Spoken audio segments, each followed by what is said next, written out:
Hello guys, welcome back dear friends. प्यारे सभी बच्चे, कैसे हैं आप? आज की इस क्लास में पढ़ेंगे 10th फिजिक्स का चैप्टर फर्स्ट, जो कि हमारा लाइट, रिफ्लेक्शन एंड रिफ्रैक्शन। ठीक है ना? ऑल्दो फिजिक्स का फर्स्ट चैप्टर है, लेकिन साइंस का ये 10th चैप्टर है। तो अभी तक हम पढ़ रहे थे केमिस्ट्री को, आपने कहा sir physics physics physics physics, तो चलिए आज से हम स्टार्ट कर रहे हैं फिजिक्स। खुश हो ना? ठीक है ना? चलिए भाई, तो सबसे जरूरी बात, फिजिक्स को स्टार्ट करने से पहले एक एक बात आपके दिमाग तक बहुत आसानी से पहुंचाऊंगा। कोई भी कॉन्सेप्ट में अगर कोई डाउट होता है तो कमेंट सेक्शन में जरूर बताना। रिलैक्स होकर बैठना, टेंशन फ्री होकर बैठना, यहां खड़ा होना आपके लिए। ठीक है ना? तो कोई भी टेंशन लेने की जरूरत नहीं है आपको। ठीक है, तो सबसे पहले आप हेडिंग बनाओ, इन सारी चीजों को नोट करते हुए चलोगे आराम आराम से। ठीक है, पहली हेडिंग बनाओ ऑप्टिक्स क्या है ना? हेडिंग बनाओ ऑप्टिक्स। तो याद रखना, ऑप्टिक्स साइंस की वो ब्रांच है जिसके अंदर हम स्टडी करते हैं लाइट की। क्या करते हैं? लाइट की स्टडी करते हैं। जिस ब्रांच के अंदर हम उसको बोलते हैं ऑप्टिक्स। बोले सर लाइट में क्या क्या, लाइट की स्टडी में क्या क्या आता है? तो लाइट की स्टडी में आता है कि लाइट हमारी आंखों के साथ किस तरह से इंटरेक्ट करती है। ठीक है, लाइट की स्टडी में आता है कि जो लेंसेज हैं हमारे, चश्मे के लेंस हो गए, कैमरे के लेंस हो गए, वो लाइट के साथ किस तरह से बिहेव करते हैं। ठीक है ना? लाइट की स्टडी में आता है कि माइक्रो ऑर्गेनिज्म को देखने वाला डिवाइस कौन सा? बोला माइक्रोस्कोप, है ना? टेलीस्कोप मतलब दूर हमारी जो एस्ट्रोनॉमिकल बॉडीज है, हेवनली बॉडीज है, उनको स्टडी करने वाला डिवाइस। ठीक है, तो एस्ट्रोनॉमिकल जितने भी अपने टेलीस्कोप है, माइक्रोस्कोप है, इन सब की स्टडी करना किस ब्रांच के अंदर आता है? इन सब की स्टडी करना ऑप्टिक्स के अंदर आता है। क्लियर है? समझ गए बात को? देखो, इसी तरह से वो डॉक्टर जो हमारी आंखों का ट्रीटमेंट करते हैं, आई स्पेशलिस्ट जो होते हैं, हम उनको ऑप्थेमोलॉजिस्ट बोलते हैं। क्या बोलते हैं? ऑप्थेमोलॉजिस्ट। ठीक है ना? तो वो कहां से बना? वो भी ऑप्टिक्स से बना। ठीक है, तो देखो अब ऑप्टिक्स को हमने डिवाइड किया। ऑप्टिक्स को डिवाइड किया दो ब्रांचेस में। ऑप्टिक्स खुद ब खुद कितने ब्रांचेस में डिवाइडेड है? बोला एक है रे ऑप्टिक्स, एक है रे ऑप्टिक्स, और ऑप्टिक्स की दूसरी ब्रांच है जिसका नाम है वेव ऑप्टिक्स। ये दोनों ब्रांचेस अपनी अपनी जगह पूरी तरह से सही हैं, दोनों चीजें पूरी तरह से प्रूव्ड हैं। ठीक है, तो उसमें कोई भी डाउट नहीं है। लेकिन सुनो, रे ऑप्टिक्स ये कहती है कि लाइट जब आगे बढ़ती है तो वो रे के फॉर्म में आगे बढ़ती है। रे ऑप्टिक्स का कहना यह है कि लाइट रे है। रे का मतलब है किरण है, जैसे सूरज की पहली किरण, आपने सुना होगा ना, लाइट क्या है? रे है। जबकि वेव ऑप्टिक्स ये कहती है कि लाइट वेव है। लाइट का नेचर कैसा है? लाइट का नेचर वेव नेचर है। वेव समझते हो? जैसे कि पानी में जो हम पत्थर डालते हैं तो लहर बनती है। क्लियर? लेकिन एक बात आपको याद रखना है कि अभी हम जो साइंस में 10th साइंस में जो पढ़ने वाले हैं वो है हमारा रे ऑप्टिक्स वाला पोर्शन। तो जो भी रूल्स हम पढ़ेंगे, जो कुछ भी पढ़ेंगे 10th फिजिक्स में, वो लाइट को के रे ऑप्टिक्स से पढ़ेंगे, यानी कि लाइट को रे मानते हुए पढ़ेंगे। क्लियर है? वेव ऑप्टिक्स हमारे में नहीं है, 12th फिजिक्स में है। क्लियर है? चलिए, तो अब आपको जो भी रूल बताएंगे वो किस ब्रांच के होंगे? रे ऑप्टिक्स के। तो यहां से आपको ये चीज याद रखना है कि लाइट के दो नेचर होते हैं, रे का नेचर भी होता है और वेव नेचर भी होता है ना? किरण के फॉर्म में भी है और लहरों के फॉर्म में भी है। लेकिन हम किसको पढ़ रहे हैं अभी? हम पढ़ रहे हैं इसको अभी रे के फॉर्म में। ठीक है, तो पहली हेडिंग आप बना लें, फर्स्ट हेडिंग बनाए लाइट, और सारी चीजों को सुनना अच्छे से। लाइट क्या होता है? सबसे पहले हम इसको डिफाइन कैसे करेंगे? जैसे मान लो मैं आपसे पूछूंगा कि लाइट क्या है, तो आप कैसे बताओगे? सोचो, खुद से पूछो कि लाइट क्या है। मैंने आपसे पूछा लाइट क्या है, जवाब दो खुद को। सर नहीं देंगे। जवाब दो कि लाइट क्या है, तो क्या बोलोगे? तो याद रखना हमेशा कि light is the form of energy. Form of energy, energy का एक फॉर्म है जो कि हमें क्या करने में हेल्प करता है? तो क्या बोलोगे? विच इनेबल्स अस टू सी, जो हमें देखने में मदद करता है। ठीक है ना? अगर लाइट ना होगी तो हम देख नहीं पाएंगे। लेकिन अगर हमारे पास कोई ऑब्जेक्ट है, फॉर एग्जांपल ये बोर्ड है, ठीक है, और हम इस बोर्ड को देखने चाहते हैं, तो क्या क्या चीजें उसके लिए जरूरी हैं, क्या क्या इसके लिए रिक्वायरमेंट है। क्लियर है? बोला सर पहले तो बोर्ड और आंखें होना चाहिए, वो तो चलो ठीक है ना। लेकिन सबसे ज्यादा जरूरी चीज यदि हम किसी भी चीज को देखना चाहते हैं तो वो ये है कि लाइट होना चाहिए। ठीक है, दूसरी चीज, उस लाइट का रिफ्लेक्शन होना चाहिए। क्या होना चाहिए? रिफ्लेक्शन का मतलब टकराना और टकरा के लौट के चले जाना। ठीक है, तो रिफ्लेक्शन होना चाहिए। इसके साथ साथ तीसरी चीज जो है वो लाइट का इंटरसेक्शन। क्या होना चाहिए? लाइट रेज का इंटरसेक्शन होना चाहिए। That means meeting of light ray. अच्छा देखो, सारी चीज एक्सप्लेन करता हूं। Meeting of light ray meet करना चाहिए। फॉर एग्जांपल आपको एक बहुत छोटी सी बात बताता हूं कि लाइट तो होना जरूरी है। फॉर एग्जांपल मेरे पास ये बोर्ड है, मेरे पास आंखें भी हैं और मेरे पास ये बोर्ड भी है, लेकिन मैं इस बोर्ड को जब तक नहीं देख सकता जब तक कि लाइट ना हो। अगर ये बोर्ड अंधेरे में रखा हुआ है, एकदम अंधेरा, तो क्या मैं इस बोर्ड को देख पाऊंगा? नहीं। तो ठीक है, तो हमने कहा कि भाई लाइट होना चाहिए, लेकिन मान लो कि लाइट है, लेकिन लाइट इससे टकरा नहीं रही है, ठीक है। अगर मैंने बोला कि लाइट इस पे पड़े भी, लाइट इस पे पड़ जाए और पड़ने के बाद ये लाइट इसके पास पूरी एब्जॉर्ब हो जाए और लाइट हमारी आंखों में रिफ्लेक्ट होकर जाए ना, तो क्या हम देख पाएंगे? तो हम नहीं देख पाएंगे। रिफ्लेक्ट होना मतलब टकराना और टकरा के लौट जाना। बात समझ गए? तो लाइट का रिफ्लेक्शन जरूरी है। अगर कोई लाइट इस पे पड़े और पड़ने के बाद ये आगे पीछे ना जाए तो हम उसको देख नहीं सकते। तीसरी चीज ये है कि लाइट का इंटरसेक्शन होना जरूरी है। इस पे हम और बात करने वाले हैं। तीसरी चीज ये जरूरी है कि लाइट रे, अगर हमने कहा कि लाइट रे है, तो लाइट रे अगर इस तरह से जा रही हैं, इस तरह जा रही हैं और अगर हमारी आंखों में जाकर के ये मीट नहीं करती हैं, अगर ये मिलती नहीं है, तो हमें चीजें फिर दिखाई भी नहीं देती। याद रखना, हम जो ग्लासेस लगाते हैं या कोई भी जो ग्लास लगाता है, चश्मे लगाता है, वो चश्मे क्या करते हैं? वो चश्मे जो होते हैं, जो लेंस होते हैं, वो ये जो मीटिंग है ना लाइट की मीटिंग को आंख के पर्दे यानी कि रेटिना के ऊपर बनाते हैं। क्या करते हैं? रेटिना को ऊपर बनाते हैं। आंख में जब डिफेक्ट हो जाता है तो ये लाइट रे आगे या पीछे मीट करती हैं, सही जगह पे मीट नहीं करती। तो जो चश्मा हम लगाते हैं वो हमारी आंखों के ठीक पॉइंट पर, रेटिना पर, एकदम एग्जैक्ट पॉइंट पर जहां बननी चाहिए लाइट रे, जहां मीट करनी चाहिए, वहीं लाइट रे को मीट कराता है। तो लाइट रेज का इंटरेक्शन, दैट मीन इंटरसेक्शन होना, एक दूसरे से मिलना, ये काफी जरूरी है। अच्छा, हमने इस पर बात की कि लाइट के कारण, अगर लाइट है भी, ठीक है ना, तो वो जब तक दिखाई नहीं देगी, जब तक वो किसी चीज से टकराए ना। एक छोटी सी बात मैं आपसे कहता हूं, आपने इस चीज को देखा होगा, सबने देखा है इसको, लेजर लाइट है, ठीक है ना। सुनो, अगर मैंने कहा कि लाइट है भी, तो वो जब तक दिखाई नहीं देगी जब तक उसके रास्ते में कुछ आ ना जाए, जब तक वो किसी चीज से टकराए ना। फॉर एग्जाम्पल, मैंने ये लेजर लाइट ऑन की, क्या आपको ये दिखाई दे रही है इस रास्ते में? नहीं ना। लेकिन ये कब दिखाई देगी? जब इसके रास्ते में कुछ आ जाए, जब इसके रास्ते में कुछ आ जाए। ये देखो, इसके रास्ते में अगर अभी भी लाइट जल रही है, लेकिन ये कब दिखाई देगी? जब ये किसी चीज से टकराए। क्या आपको यहां से लेकर यहां तक लाइट दिखाई दे रही है? नहीं। लेकिन अगर मैंने ऐसे कर दिया तो दिखाई दे रही है?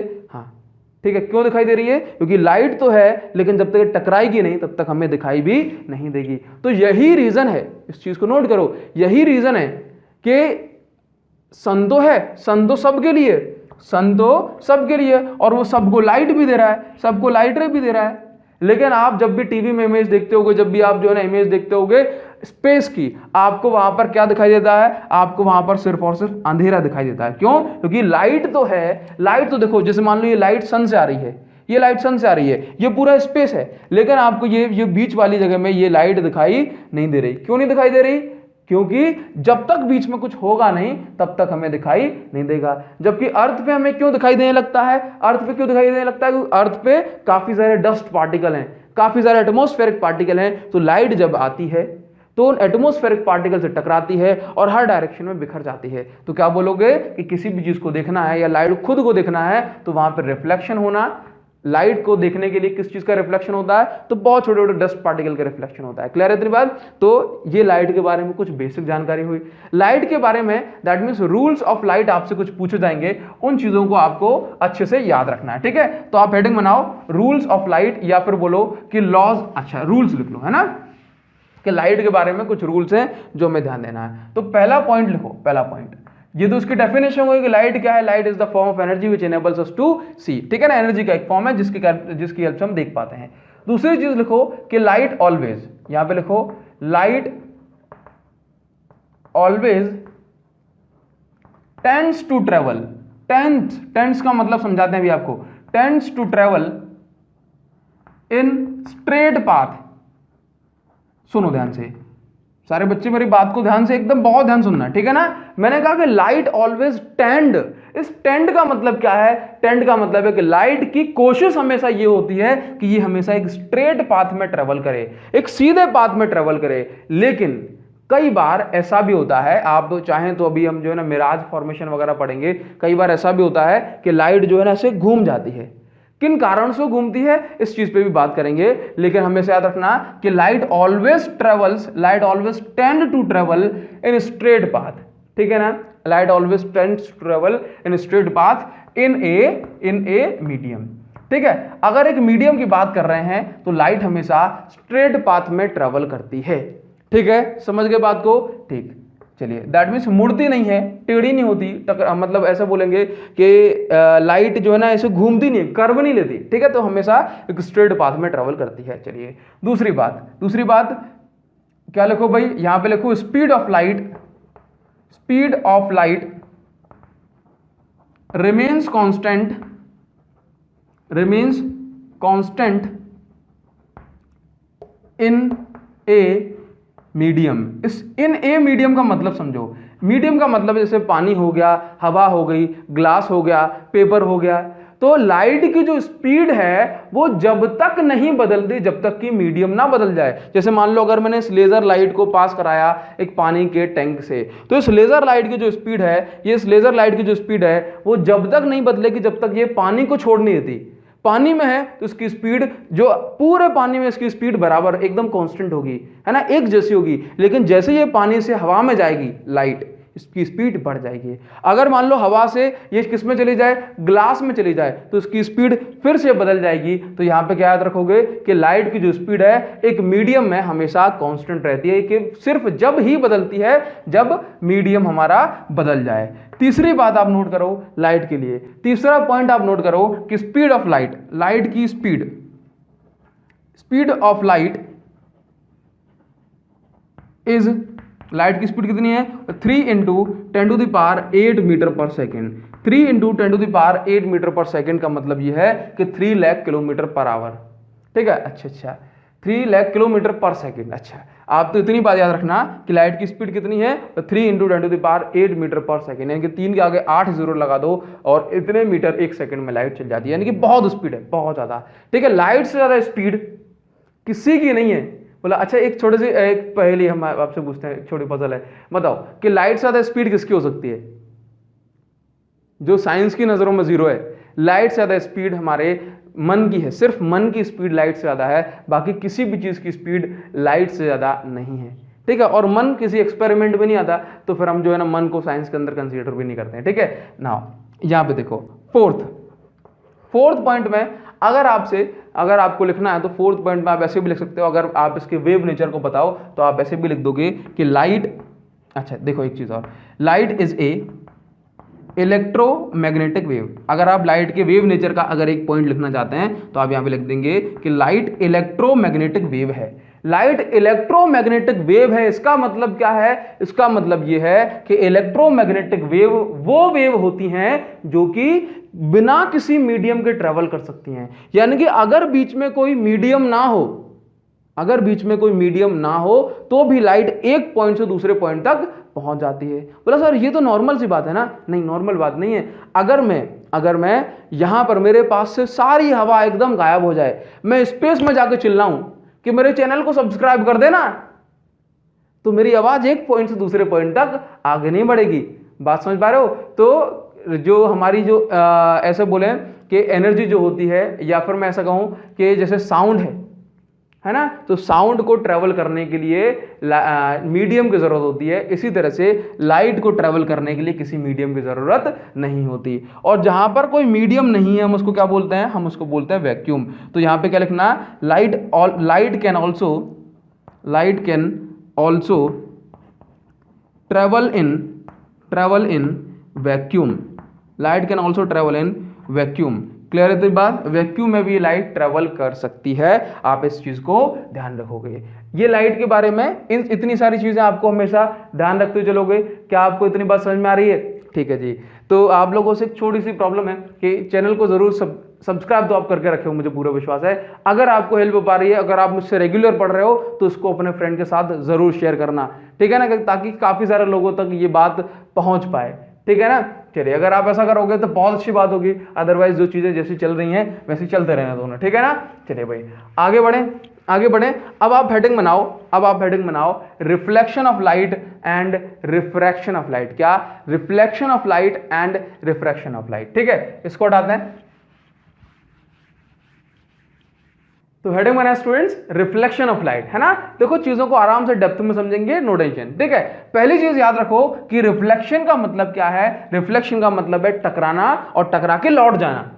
ठीक है, तो रिफ्लेक्शन ऑफ लाइट कहते हैं, तो फिर क्या कहेंगे इसको, रिफ्लेक्शन ऑफ लाइट का मतलब है bouncing back of light after striking a surface is called reflection of light. यानी कि लाइट इस बोर्ड पे पड़े, इस बोर्ड पे पड़े और यहां से मतलब ऐसे लाइट जाए और टकराने के बाद ऐसे चली जाए, तो हम क्या बोले, क्या हो गया, रिफ्लेक्शन हो गया। अब रिफ्लेक्शन के कुछ रूल होते हैं, रिफ्लेक्शन के कुछ लॉ होते हैं कि ऐसा नहीं कि लाइट जो है ना इस सरफेस पे आई और कहीं भी उड़ के अपने मन से कहीं चली जाए, नहीं, हमेशा नेचर में जो रूल बनाए गए हैं लाइट उन ही रूल्स को फॉलो करती है।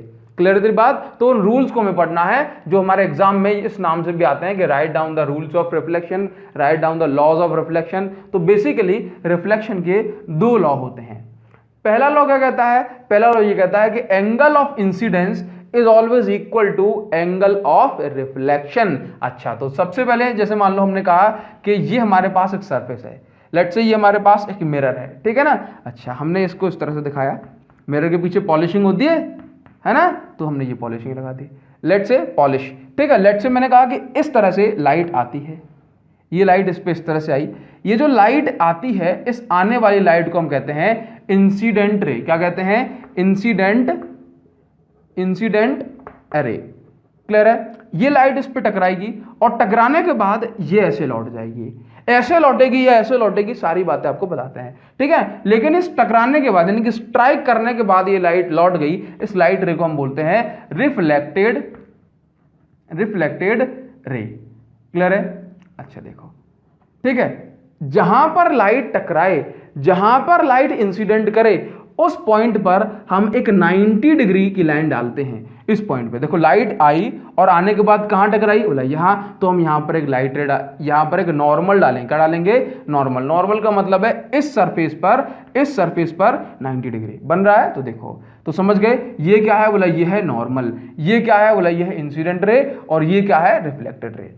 ठीक है, अब सुनो रूल को, तो हमेशा याद रखना कि लाइट रे का अगर एंगल बताना हो तो किसी चीज के साथ नहीं बताते, केवल बताते हैं नॉर्मल के साथ। ये देखो नॉर्मल का मतलब है किसी चीज पे 90 डिग्री, आप जानते हो इस बोर्ड पे 90 डिग्री बना दी मैंने ऐसे, तो ये क्या हो जाएगा, नॉर्मल टू द बोर्ड। ठीक है, इसी तरह से अब देखो इंसिडेंट रे, सुनो बात को ध्यान से, इंसिडेंट रे और नॉर्मल के साथ जो एंगल बनता है हम उसको बोलते हैं एंगल ऑफ इंसिडेंस। क्या बोलते हैं, एंगल ऑफ इंसिडेंट। तो मैं लिख दिया theta I, angle of incidence.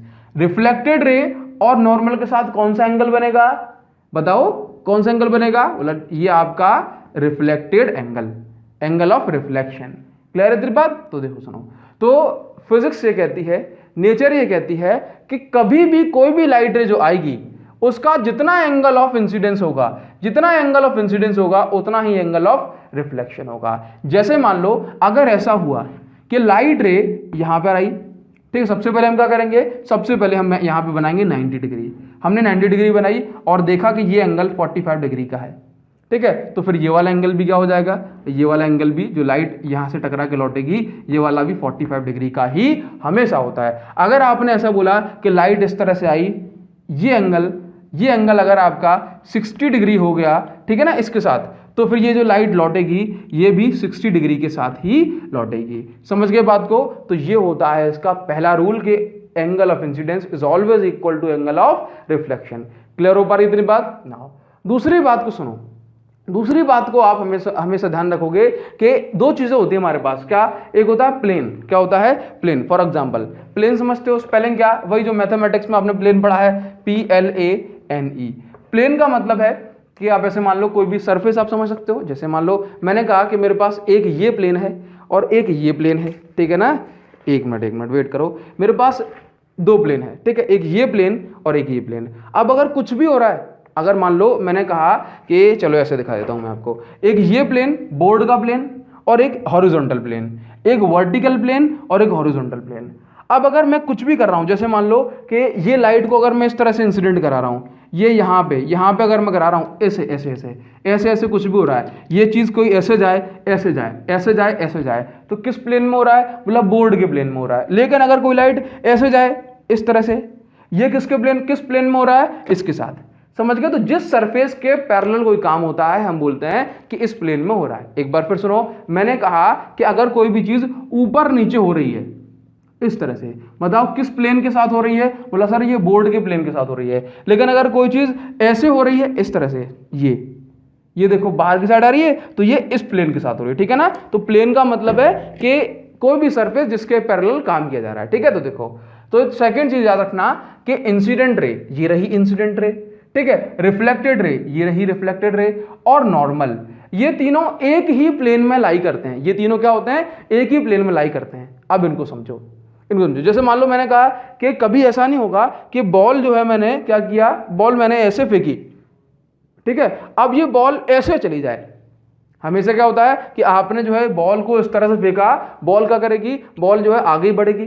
कभी ऐसा नहीं होगा कि बॉल आपने फेंकी ऐसे और डायरेक्ट आके कैमरे में घुस जाए, है ना। हम स्पिन कराते हैं, एक्सटर्नल फोर्स लगाते हैं, वो एक अलग चीज होती है, ठीक है ना। जैसे मान लो मैंने ऐसे कहा कि लाइट को मैंने इस तरह से ऐसे फेंका, कैसे, इस तरह से ऐसे, ये दिखाई दे रहा है आपको, 1 सेकेंड, ये लाइट इस तरह जा रही है, ठीक है। लाइट देखो फिर से, ये लाइट इस तरह जा रही है, ये देखो इस तरह जा रही है, ठीक है। ये लाइट क्या जा रही है, देखो ये इस तरह जा रही है, ठीक है। ये लाइट देखो इसे टकराते हुए उस तरह जा रही है। तो कभी भी ऐसा नहीं होगा कि लाइट इस तरह से जा रही है और टकराने के बाद ऐसे हो जाए, ठीक है ना। लाइट हमेशा अगर बोर्ड के प्लेन में इंसिडेंट की है तो बोर्ड के प्लेन में ये रिफ्लेक्ट करेगी। लाइट बोर्ड के प्लेन में इंसिडेंट की है तो टकराने के बाद बोर्ड के प्लेन में ही ये रिफ्लेक्ट करेगी। और नॉर्मल भी कहां होगा? बोर्ड के प्लेन में। तो ये इंसिडेंट लाइट रे, इंसिडेंट, रिफ्लेक्टेड और नॉर्मल तीनों एक ही प्लेन में हमेशा लाई करेंगे। इस चीज को आप याद रखोगे तो एक बार रिफ्लेक्शन ऑफ लाइट को पूरा रिवाइज करते हैं, पूरा रिकॉल करते हैं। बात समझ पा रहे हो? ठीक है ना।